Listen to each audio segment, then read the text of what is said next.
Гостин во Република ТВ е доктор Александар Митов, магистар по јавно здравје. Ќе зборуваме за здравата храна и здравите навики во исхраната и стилот на живење. Добар ден, доктор Митов. Добар ден. Како одеднаш, во последниве неколку години стана тренд постојано да се говори за здравата храна и здравиот начин на живот. Тоа значи дека со години наназад сме собрале лоши навики во исхраната, а и во животот и животниот стил.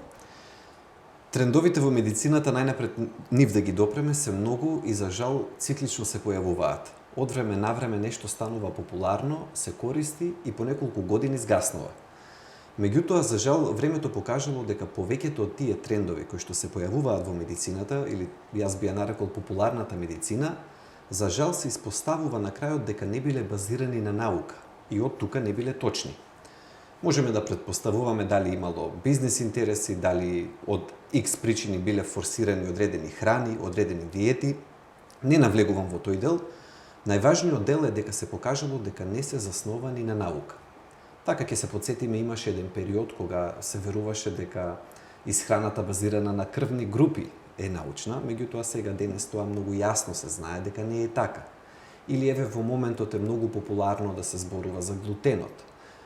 Иако од научен аспект гледано, максимум 1% од популацијата, од населението, може да има од цела популација, може да има проблем со глутенот. Мислам, тоа го кажува статистиката и епидемиологијата. Глутенот сам по себе не е опасна материја. Многу природна материја што ја има во исхраната и треба да се конзумира. Од тука ќе видите, еве и низ примерите кои што ги дадов, дека постојано се појавуваат и замираат разноразни трендови. Но сега кога веќе се навраќаме на овој тренд, на трендот на здрава исхрана и на здрав начин на живење, би рекол општо здрави навики, тука не е утната работата, тука овој пат трендот е на право место. Значи, овој пат станува збор за тренд кој што има цврста основа во науката и во научните факти.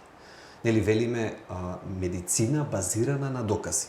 И од тука и овие популарни трендови би требало да бидат базирани на докази. Кога зборуваме за здравата храна, само уште нешто би кажал како вовед. Најголемиот дел од болестите кои што предизвикуваат смртност, кардиоваскуларните болести, срцевиот удар, мозочниот удар, диабетесот тип 2, потоа малигните болести, така е. Тие пред се поврзани со начинот на живење. И затоа е многу важно да живееме здраво и да се храниме правилно. Како да се доближиме до здрав животен стил? Тоа е клучното прашање. Значи, многумина може да ја имаат вистинската информација, но да не може да ја употребат. Еве, пример за тоа се, да речеме, луѓето кои што пушат.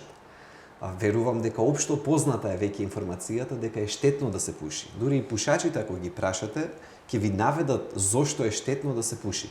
Но да се има информацијата и истата да се искористи се две различни работи.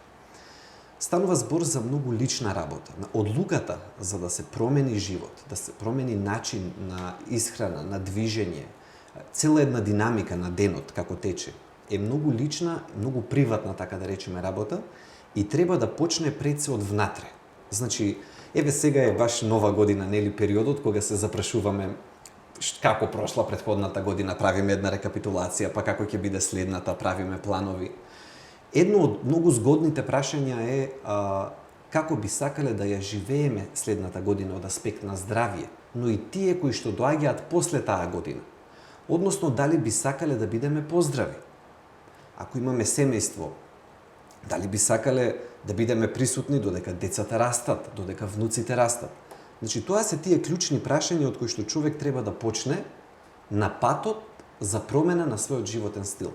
Значи, најосновното прашање, дали сакам и како сакам да живеам, е тоа кое што човек ќе го понесе на тој пат на подобрување и промена на својот начин на живот. Сега, можеби не звучам толку како лекар, меѓутоа докажано е дека не е прашањето на имање на информација или на самите техники, туку прашањето е многу лично и многу пати се сведува на односот помеѓу пациентот и лекарот. Дали има доверба, како му пристапува и дали кај пациентот ќе биде побудена една внатрешна желба да живее поздраво, да ги направи тие промени. Од тука директно да одговорам на вашето прашање, Патот е од внатре. Промената кон подобар живот води кон поставувањето на прашањето што треба да направам и дали сакам да сум поздрав. Владее мислење дека здравиот начин на исхрана чини многу пари. Кое е вашето мислење? За жал, тоа е една голема заблуда. И честопати имам и лично проблем додека се убедувам со луѓе во делот дали и како треба да се живее, а тоа да не биде поскапо. 3 главни навики влијаат општо врз здравието. Да тргнеме од крајот. Пушењето, доколку пуши човек, бидејќи е многу штетно, физичката активност или неактивност и исхраната. Еве, почнувајќи од кај пушењето. Ако престанеме да пушиме или ако го намалиме бројот на цигарите, тоа не може да биде финансиска загуба, нели? Можеме само да заштедиме. Тоа е првиот момент. Вториот момент, физичката активност. Не трошиме пари, трошиме калории. Значи, ако почнеме да се движиме повеќе, физички да сме поактивни, дури научно е потврдено дека само 15 минути дневно се доволни за да направат осетлив статистички ефект врз здравието на поединецот и додадените години во живот. Така да, еве гледаме и од второто дека нема дополнително и да преминеме кон првото, кон најважното, исхраната. Една од најскапите намирници, најскапите продукти за исхраната е месото. Меѓутоа, истовремено месото е и најповрзаниот продукт со негативни здравствени ефекти. Од тука логиката е едноставна. Ако малку барем намалиме од месо, или преполовиме, или целосно го исфрлиме, што исто не е проблем за нашето здравје, напротив, гледаме дека се создава резерва од пари кои што можеме да ги насочиме кон овошје, кон зеленчук, кон житарици. Така да, ако ја повлечеме линијата на непушењето, на физичката активност и на здравата исхрана, придвижувајќи се од повеќе животинска кон повеќе растителна храна, всушност гледаме дека ние заштедуваме. Честа забуна е дека луѓето мислат дека треба органска храна или не знам каков вид на продукти. Тоа не е точно. Значи, здрава храна не мора да значи дека е органска храна. Тоа е заблуда. Храната може да биде органска, за жал уште нема прецизни научни студии кои што докажуваат бенефит, прецизен. Меѓутоа, не можеме да се залажуваме дека само заради тоа што не јадеме органска храна, не јадеме здрава храна. Здравата храна од тука може и да биде поевтина и попристапна. Особено Македонија е поднебје каде што здравата храна ја има во изобилство.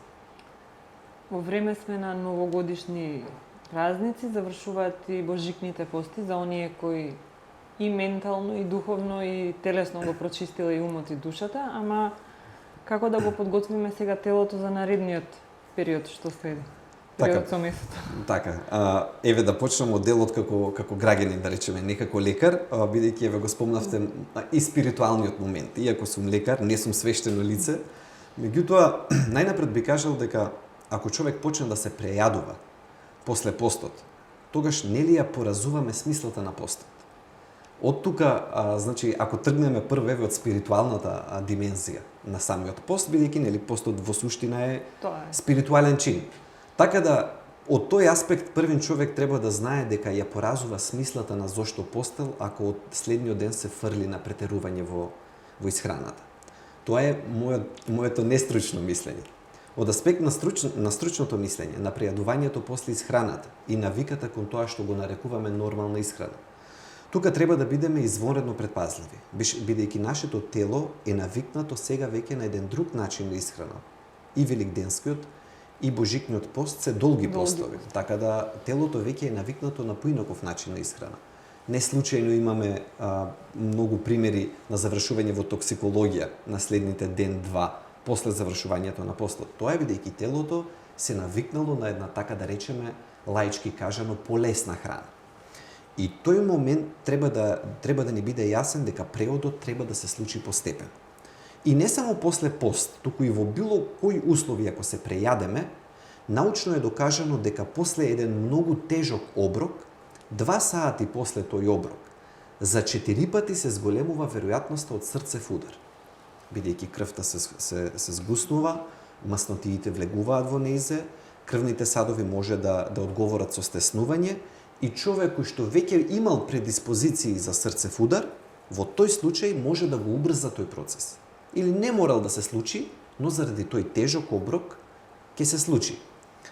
Освен тоа што би сакал да апелираме дека секогаш после постот, тоа треба да се искористи како една прилика, ајде сега да се хранам поздраво, како едно ресетирање. Бидејќи човек сега ја има приликата пак да почне, одново да почне нормално да се храни, нели, како што велиме, и тогаш е момент на правилна одлука.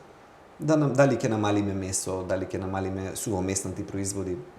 Така да, мојот совет дефинитивно е постепено да се премине кон нормална храна, но да се искористи моментот таа, под наводници, нормална храна да биде подобрена. Здравиот начин на живот е важен еднакво и за здравите, но и за оние кои имаат здравствени проблеми. Може ли храната да ја спречи појавата на некоја болест?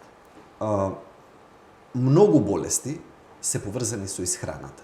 И од тука подобрувањето на исхраната може да води кон намалување на голем број болести. Ова вака сега е општо кажано, но ќе кажам и во конкретни бројки. Според Светската здравствена организација, до 80% од срцевите болести, мозочниот удар и тип 2 диабет може да бидат спречени со промена на ризик факторите. Под ризик фактори пред се подразбира исхрана и физичка активност. Значи, ќе повторам уште еднаш, бидејќи е запрепастувачка самата бројка. Значи, може да дојде до спречување на 80% од сите случаи на срцеви болести, мозочни удари и диабет тип 2, само доколку се промени исхраната и се додаде физичката активност. И уште еден момент, до 40% спречување на случаите на малигни болести или на канцерите, поедноставно кажано, доколку дојде до промена во начинот на живот. Така да гледаме дека огромен е потенцијалот на подобрување на животот, на намалување на болестите, но ова се однесува само на превенцијата. Не сум ја ни спомнал втората димензија, а тоа е исхраната како прва линија на терапија. Бидејќи кај многу болести е најдено дека доколку се промени исхраната, се подобрува исходот од лекувањето. Значи, покрај конвенционалната терапија, која што пациентите треба да ја примаат, за која и да е болест, велиме прва линија на терапија да биде променета исхрана.